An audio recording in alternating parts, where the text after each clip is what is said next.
नमस्कार, मी मधुरिमा. विद्यार्जन science academy या online प्लॅटफॉर्मवरती आपणा सर्वांचे स्वागत. आजच्या सेशनमध्ये आपण डिस्कस करणार आहोत 11th स्टँडर्डचा 6th chapter that is the biomolecules. आणि प्रिव्हियसली आपण बघितलं होतं की बायोमॉलिक्युल्स काय आहेत. मग बायोमॉलिक्युल्समध्ये आपण काही बायोमॉलिक्युल्स स्टडी केले होते, त्यांचे स्ट्रक्चर्स आणि फंक्शन्स जसं आहे कार्बोहायड्रेट्स देणं आहे, लिपिड्स देणं आहे, प्रोटीन्स आणि न्यूक्लिक ॲसिड हे सर्व डिस्कस केले होते. आता या सेशनमध्ये पर्टिक्युलरली आपण डिस्कस करणार आहोत एन्झाईम्स. आता हे एन्झाईम्स काय असतात किंवा हा वर्ड कुठून आलेला आहे, ह्याचं फंक्शन काय, प्रॉपर्टीज काय आहेत, वन बाय वन आपण डिस्कस करणार आहोत. आता सगळ्यात अगोदर कुठलाही टॉपिक तुम्ही जेव्हा स्टडी करत असाल तर तेव्हा तुम्हाला त्या टॉपिकचा मीनिंग माहिती असला पाहिजे. सिमिलरली आता इथे जो एन्झाईम दिलेला आहे, हा एन्झाईम हा काय आहे तर एक ग्रीक वर्ड आहे. ह्या ग्रीकमध्ये वर्डमध्ये एनचा मीनिंग काय होतो तर इन होतो. जाईमचा मीनिंग काय होतो तर जाईमचा मीनिंग होतो ईस्ट. ठीक. आता हे जे काही एन्झाईम्स आहेत त्यांच्या काही प्रॉपर्टीज आहेत, त्यांचं काही नेचर आहे.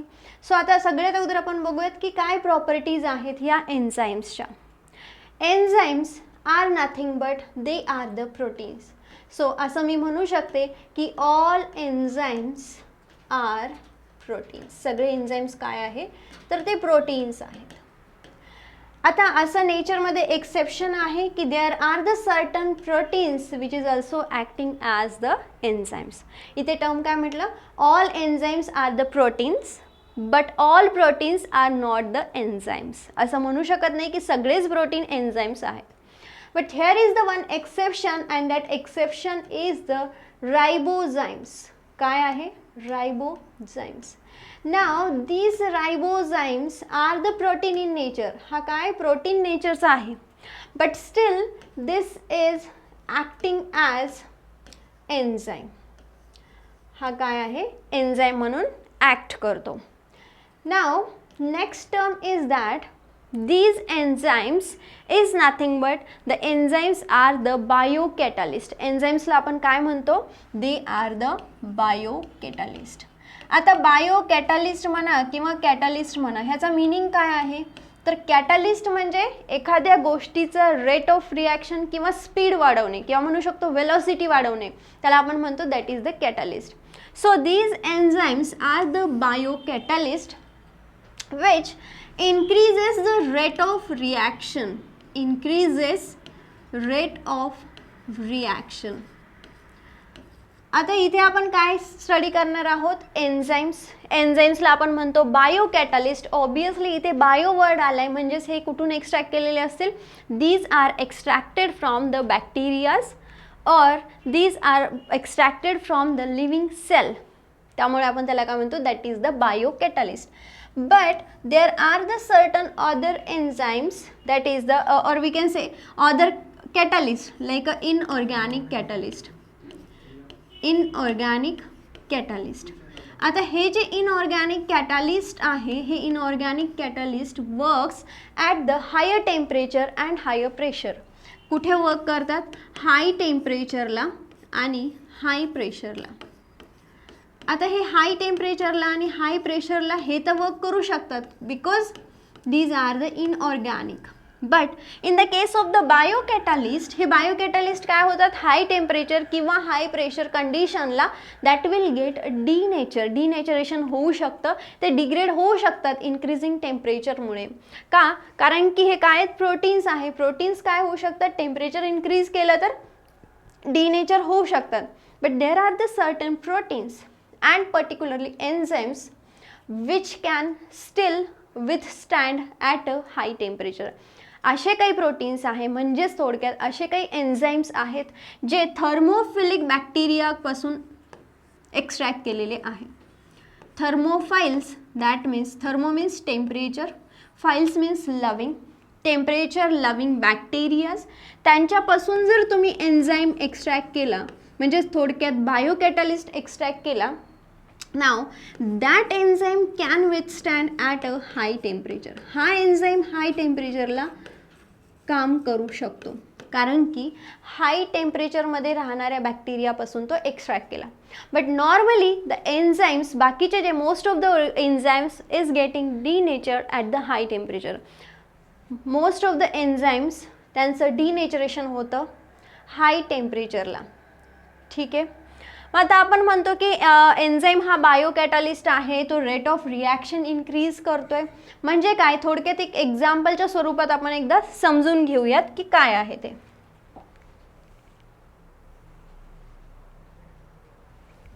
Let's take an example. ह्या एक्झाम्पलमध्ये आपण बघूयात की माझ्याकडे होता CO2 प्लस माझ्याकडे काय होतं तर H2O. ह्या CO2 आणि H2O ची रिॲक्शन झाली, H2CO3 फॉर्म झाला. आता ही जी रिॲक्शन आहे that is in the absence of enzyme. कधी कॅरी आउट झाली, अब्सेन्स ऑफ एन्झाईम. आता ही रिॲक्शन अब्सेन्स ऑफ एन्झाईममध्ये कॅरी आउट झाली म्हणजेच H2O चे एका तासामध्ये 200 मॉलिक्युल्स बनले. In 1 hour the 200 molecules is getting form of the H2O. किती तयार झाले, 200 मॉलिक्युल्स एका तासामध्ये. आता काय झालं, दुसरी रिॲक्शन इन द, हा काय झाला होता इन अब्सेन्स, एन्झाईमच्या अब्सेन्समध्ये काय रिॲक्शन कॅरी आउट झाली. दुसरी रिॲक्शन बघूयात इन प्रेझेन्स. प्रेझेन्समध्ये काय रिॲक्शन कॅरी आउट झाली. प्रेझेन्समध्ये काय केलं, CO2 प्लस H2O घेतला, कार्बॉनिक अनहायड्रेज नावाचा इथे काय केलं आपण एन्झाईम टाकला. कुठला, कार्बॉनिक अनहायड्रेज.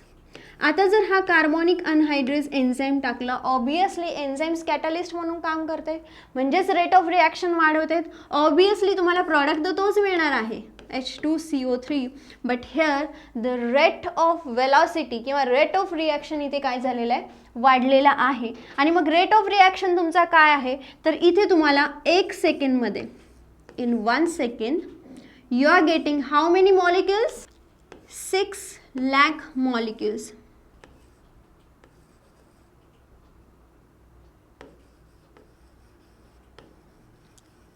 6 लाख मॉलिक्युल्स जर तुम्हाला एका सेकंदामध्ये मिळतात, कारण की तुम्ही एन्झाईम ॲड केला आहे, म्हणजेच इथे रेट ऑफ रिॲक्शन खूप फास्टर रेटने वाढला आहे. म्हणजेच मी असं म्हणू शकते की इथे रेट ऑफ रिॲक्शन काय झाला, रेट ऑफ रिॲक्शन काय झाला तर rate of reaction is getting increases 10 million times. किती टाइम्स, 10 मिलियन टाइम्स इथे रेट ऑफ रिॲक्शन इन्क्रीज झाला. And that is the nature of enzyme, that is the property of enzyme. त्याला आपण म्हणतो that is the enzymes, और त्याला आपण म्हणतो these are the biocatalyst which increases the rate of reaction. का, कारण की अब्सेन्समध्ये आपल्याला खूप कमी मॉलिक्युल्स मिळाले होते, तेही टाईम जास्त लागला होता. पण जर आपण एन्झाईम ॲड केला तर तेच जे मॉलिक्यूल आहे H2CO3 चे, ते एका सेकंदामध्ये जर आपल्याला 6 लाख मॉलिक्युल्स मिळत आहेत, दॅट मीन्स रिॲक्शन किती टाइम्सने इन्क्रीज झालेले आहे किंवा रेट काय झालं रिॲक्शनचा, that is the 1000 million times is getting, the reaction is getting increases their speed. Clear. Now आता आणखी एक टर्मिनॉलॉजी आपण बघणार आहोत की एन्झाईम्स जे आहेत, जसं मी म्हटलं की एन्झाईम्स प्रोटीन्स आहेत. मग आता एन्झाईम्स जर प्रोटीन आहे तर ह्या एन्झाईमचं जे सेकंडरी स्ट्रक्चर आहे, एन्झाईमचं सेकंडरी अँड टर्शरी स्ट्रक्चर जे आहे, जे तुम्ही प्रोटीनच्या स्ट्रक्चरमध्ये स्टडी केलेलं आहे, secondary and tertiary structure forms one groove in the enzyme. एक ग्रूव तयार करतात एन्झाईम्समध्ये. And that groove is nothing but we call it as that is the active site. त्या ग्रूवलाच आपण काय म्हणतो तर ही झाली ॲक्टिव्ह साईट. कोणाची ॲक्टिव्ह साईट, एन्झाईमची ॲक्टिव्ह साईट. आता तुम्ही म्हणणार की ह्या सेकंडरी आणि टर्शरी स्ट्रक्चरमध्येच का बरं अशी ॲक्टिव्ह साईट तयार झाली, की सेकंडरी स्ट्रक्चर तुम्हाला आठवत असेल किंवा इथे tertiary structure particularly chain mix up होतात आणि अशा टाईपचं तुम्हाला स्ट्रक्चर मिळेल. आता हा जो स्ट्रक्चर आहे, जर 3D मध्ये आपण जेव्हा डायग्राम काढतो तर एन्झाईमचं स्ट्रक्चर असं काढतो आणि हे जे आहेत हे फोल्डिंग्स आहेत प्रोटीन्सचे.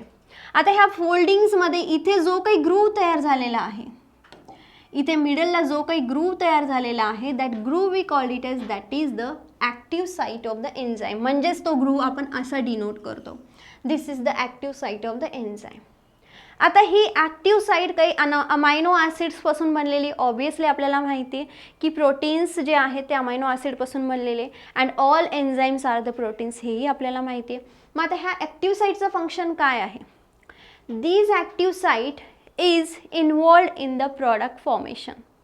म्हणजेच पर्टिक्युलर एन्झाईमला पर्टिक्युलर सबस्ट्रेट जेव्हा बाइंड होतो, हा जर मी असा कन्सिडर केला की हा सबस्ट्रेट आहे, हा एन्झाईम आहे, then here the enzyme substrate complex will get form. Enzyme substrate complex जर इथे तयार झालेला आहे म्हणजे ऑब्वियसली इथे तुम्हाला प्रॉडक्ट मिळणार आहे. प्रॉडक्ट आणि एन्झाईम पुन्हा फ्री होईल, and now again that enzyme is getting recycled for the new reaction. Clear?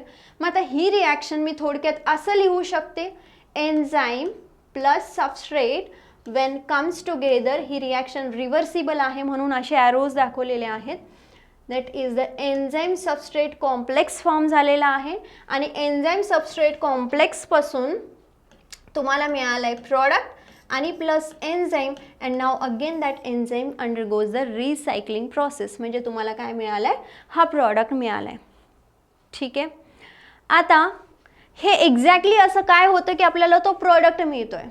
म्हणजे प्रॉडक्ट नेमका बनला कशापासून? एन्झाईमपासून बनला आहे का सबस्ट्रेटपासून, की कशापासून तयार झालेला आहे?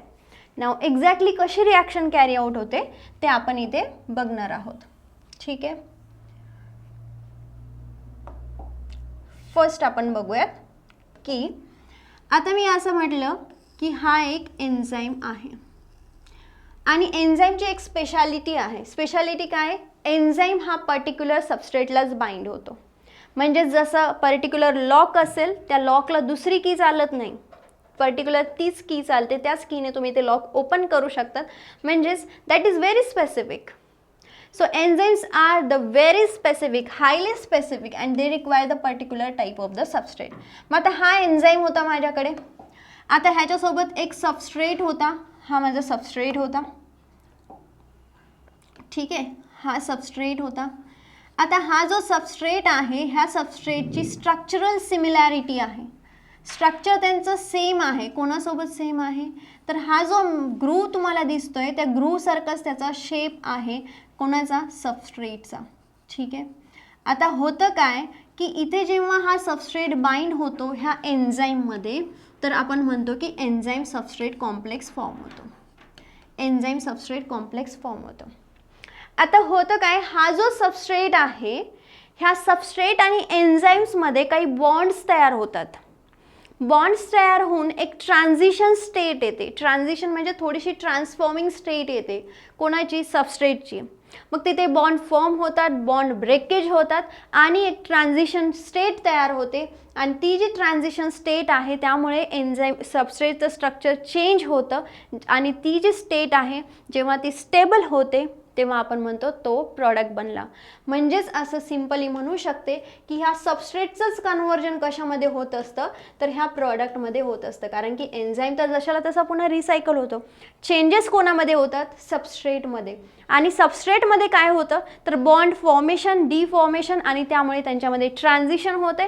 ट्रान्झिशन नंतर एक स्टेबल स्ट्रक्चर फॉर्म होते, आणि त्याला आपण म्हणतो that is the product. That is our product. So this is as simple as the concept of enzyme and substrate. इतका सोपा आणि सिम्पल कॉन्सेप्ट आहे एन्झाईमचा. क्लिअर? आता ही जी रिॲक्शन आहे, बऱ्याचदा ह्या रिॲक्शनला आपण काय म्हणतो? दिस इज द रिव्हर्सिबल रिॲक्शन. इथे 2 ॲरो दाखवलेले, त्याला रिव्हर्सिबल म्हणतो. आता ह्याला रिव्हर्सिबल का म्हणतो? कारण की असे काही सबस्ट्रेटसारखेच इनिबिटर्स आहेत. इनिबिटर्स म्हणजेच ह्या सबस्ट्रेटच्या ऐवजी ते इनिबिटर तिथे जाऊन बाइंड होऊ शकतात. त्यांची स्ट्रक्चरल सिमिलॅरिटी आहे, सेम त्याच स्ट्रक्चरचे आहे, त्यांना आपण म्हणतो इनिबिटर्स. मग इनिबिटर्स पण काय करतात? कॉम्पिटिशन करतात ह्या सबस्ट्रेटसोबत की जिथे त्यांना बाइंड व्हायचं आहे. सिमिलर तर दिसत आहे, स्ट्रक्चरल सिमिलॅरिटी आहे. ऑब्वियसली एन्झाईम त्यांना ॲक्सेप्ट करणार. एन्झाईमला माहीत नाही तो सबस्ट्रेट का इनिबिटर आहे, पण ऑब्वियसली जर इनिबिटर बाइंड झाला तर रिॲक्शनला इनिबिट करतोय, म्हणजेच तुम्हाला प्रॉडक्ट फॉर्म मिळणार नाही. पण ह्या कंडिशनमध्ये जेव्हा इनिबिटर पण प्रेझेंट आहे आणि खूप जास्त सबस्ट्रेट आहे, जास्तीत जास्त प्रोबॅबिलिटी तिथे कोण बाइंड होऊ शकतं? एन्झाईममध्ये. तर सबस्ट्रेट बाइंड होऊ शकतो. म्हणजेच ही रिॲक्शन रिव्हर्स होऊ शकते. So that reaction we can called it as that is the reversible reaction. And also enzyme substrate complex झाल्याच्या नंतर पण एन्झाईम रिव्हर्ट बॅक होऊ शकते. त्यामुळे the first reaction enzyme substrate कॉम्प्लेक्सची अशा टाईपमध्ये डिनोट केलेली आहे. But once the enzyme substrate complex is getting form, नंतर जो काही प्रॉडक्ट फॉर्म होणार आहे that is the final stage, that is not the transient state. ती फायनल स्टेट असणार आहे. पुन्हा त्या प्रॉडक्टपासून सबस्ट्रेट फॉर्म होणार नाही once your product is getting final. आणि मग हा पुन्हा एन्झाईम जाणार आणि बाइंड करणार. That is the simple characteristics of the enzyme. आता हे जे एन्झाईम्स आहेत, जसं मी म्हटलं की बायो कॅटलिस्ट म्हणतोय म्हणजे ऑब्व्हियसली हे एन्झाईम एखाद्या बायोलॉजिकल सेलमध्ये तयार झाले, लिव्हिंग सिस्टीममध्ये तयार झालेले आहेत. मग हे जे एन्झाईम्स आहेत ह्यांना 2 ग्रुप्समध्ये आपण कॅटेगराईज करू शकतो. मग कोणत्या 2 ग्रुप्समध्ये कॅटेगराईज करू शकतो? एक ग्रुप आहे ज्यांना आपण म्हणतो so enzymes can be categorise depending on their function. 2 कॅटेगरीजमध्ये. एक जो कॅटेगरी आहे त्याला आपण म्हणतो that is the endo enzyme. आणि दुसरी जी कॅटेगरी आहे त्याला आपण म्हणतो एक्झो एन्झाईम. ऑब्व्हियसली नावावरून तुम्हाला समजलं असेल. Endo that means the enzyme which is working inside the cell. आणि जे आउटसाइड द सेल असणार आहेत त्यांना आपण म्हणणार आहे that is the Exo enzyme.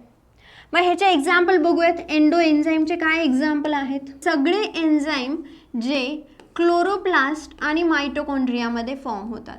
Chloroplast आणि मायटोकॉन्ड्रियामध्ये जेवढे काही एन्झाईम्स फॉर्म होतात ते एंडो एन्झाईम्स आहेत.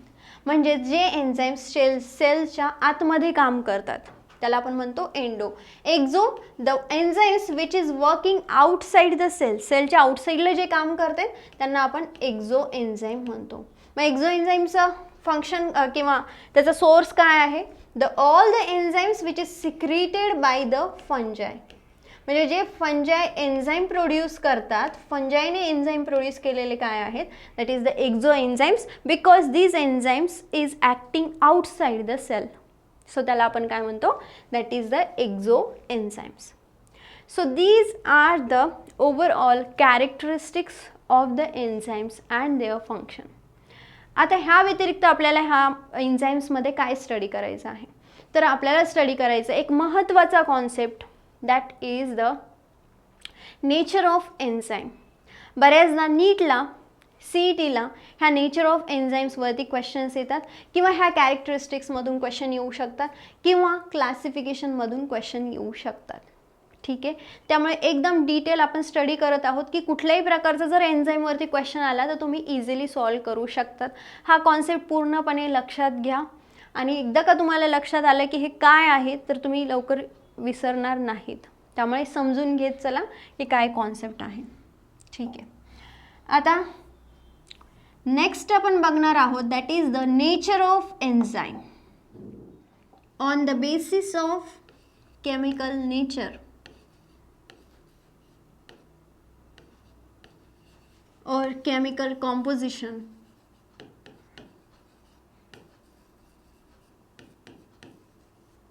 आपण एन्झाईम्सला 2 ग्रुप्समध्ये कॅटेगराईज करू शकतो. कोणत्या 2 ग्रुप्समध्ये कॅटेगराईज करू शकतो? तर एक प्युअरली प्रोटीनियस और प्रोटीशियस आणि दुसरा कॉन्जुगेटेड एन्झाईम.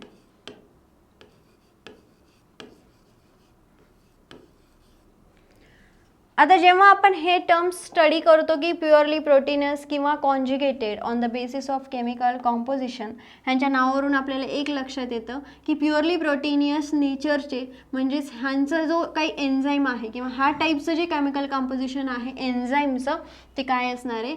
फक्त आणि फक्त प्रोटीन ह्यांच्यामध्ये प्रेझेंट असणार आहे. म्हणजेच ह्याचं एक्झाम्पल प्रोटीएजेस घेऊ शकतो. ज्यांचं स्प्लिटिंग जरी झालं तरी काय होऊ शकतं तर प्रोटीन होऊ शकतं किंवा प्रोटीनच सेपरेट आउट होऊ शकतं. दुसरं कॉन्जुगेटेड. कॉन्जुगेटेड ऑब्वियसली इथे काय असणार आहेत? दोन्ही ग्रुप असणार आहेत. एक प्रोटीन ग्रुप पण प्रेझेंट असणार आहे आणि दुसरा नॉन प्रोटीन ग्रुप पण प्रेझेंट असणार आहे. ठीक आहे. आता प्रोटीन आणि नॉन प्रोटीन ग्रुप ह्याला थोडक्यात आपण असं म्हणू शकतो की हा आहे होलो एन्झाईम. होलो मीन्स कंप्लीट, ह्याला आपण कंप्लीट एन्झाईम म्हणू शकतो कारण की दोन्ही पार्ट्स ह्याच्यामध्ये प्रेझेंट आहे. मग आता होलो एन्झाईमचं थोडक्यात आपण नेचर बघूयात की होलो एन्झाईमचं फर्दर डिस्ट्रीब्युशन कसं होतं. आता हा आहे आपला holo enzyme. Holo enzyme can be again divided into the 2 groups. एक ग्रुप आहे तो आहे अपो एन्झाईम. अपो एन्झाईम म्हणजेच प्रोटीन नेचर असलेला, आणि दुसरा जो एन्झाईम आहे that we call it as that is the cofactor. Cofactor म्हणजेच नॉन प्रोटीन नेचर असलेला. ह्याला फर्दर आपण डिवाइड करू शकतो प्रोस्थेटिक ग्रुप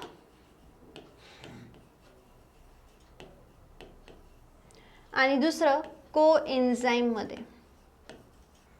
म्हणजेच ह्याच्यामध्ये जे ग्रुप असणार आहेत ते इनऑर्गॅनिक ग्रुप असणार आहेत. ह्याच्यामध्ये जे ग्रुप असणार आहेत that is the organic group. मग ह्याचं एक्झाम्पल काय? The example of this is the FMN or NAD. So these are the examples of the coenzymes. आणि हे कशासोबत बाइंड असतात तर अपो एन्झाईम सोबत. हे जे नॉन प्रोटीन फॅक्टर आहेत म्हणजे FMN किंवा NAD हे non protein factor apo enzyme सोबत बाइंड झालेले असतात. But that binding is the loosely. Tight binding कोणाची असणार आहे? Prosthetic group. प्रोस्थेटिक ग्रुपचं एक्झाम्पल काय? तर प्रोस्थेटिक ग्रुप तुम्ही घेऊ शकतात Mn plus Fe plus iron, magnesium plus zinc, copper. So these are the enzymes of the prosthetic group. Prosthetic ग्रुपमध्ये असलेले हे जे काही इनऑर्गॅनिक कंपोनेंट आहेत that is tightly bind to the apo enzyme. आणि को एन्झाईममध्ये असलेले जे काही ऑर्गॅनिक कंपोनेंट्स आहेत like FMN that is loosely binding to the apo enzyme. And this is what all the nature of enzyme. पुन्हा एकदा revise करूयात nature of enzyme कारण की बऱ्याचदा क्वेश्चन्स विचारले जातात यावरती. On the basis of chemical composition, we have grouped the enzymes into the 2 groups, that is the purely proteinaceous, then conjugated. proteinaceous नावावरूनच कळतं जे फक्त आणि फक्त ज्याच्यामध्ये प्रोटीन प्रेझेंट आहे. कॉन्जुगेटेड म्हणजे प्रोटीनचा आणि नॉन प्रोटीनचा पार्ट प्रेझेंट आहे. थोडक्यात त्याला आपण होलो एन्झाईम म्हणू शकतो. मग ह्या होलो एन्झाईमला आपण 2 ग्रुप्समध्ये डिवाइड केलं. एक आहे अपो एन्झाईम, दुसरा आहे कोफॅक्टर. अपो एन्झाईम ज्याचं प्रोटीन नेचर आहे, कोफॅक्टर ज्याचं नॉन प्रोटीन नेचर आहे.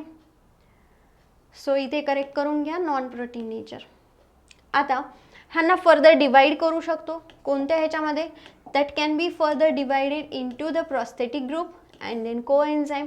प्रोस्थेटिक ग्रुप इनऑर्गॅनिक कंपोनेंट असणार आहे, को एन्झाईम ऑर्गॅनिक. इनऑर्गॅनिकमध्ये zinc, copper, magnesium, manganese, iron that is considering in the inorganic. Inorganic component जे आहेत ते टाईटली बाउंड असतात अपो एन्झाईम सोबत. को एन्झाईममध्ये जे काही ऑर्गॅनिक कंपोनेंट आहे that is loosely binding to the apo enzyme. And this is the nature of enzyme. हेच काय आहे तर एन्झाईमचं नेचर आहे. Clear? So in this way we have completed the certain little bit topic of the enzymes. We have to study more. So this is only the part 1. In part 2 we will complete the enzyme that biomolecule we will complete. जर तुम्हाला माझा हा video आवडला असेल तर नक्कीच like, share आणि subscribe करायला विसरू नका. त्याचसोबत टेलिग्रामची लिंक आमच्या डिस्क्रिप्शन बॉक्समध्ये दिलेली आहेत, त्याला जरूर जॉईन करा. त्यामध्ये आपले व्हिडिओजचे अपडेट्स तुम्हाला मिळत राहतील. Thank you so much.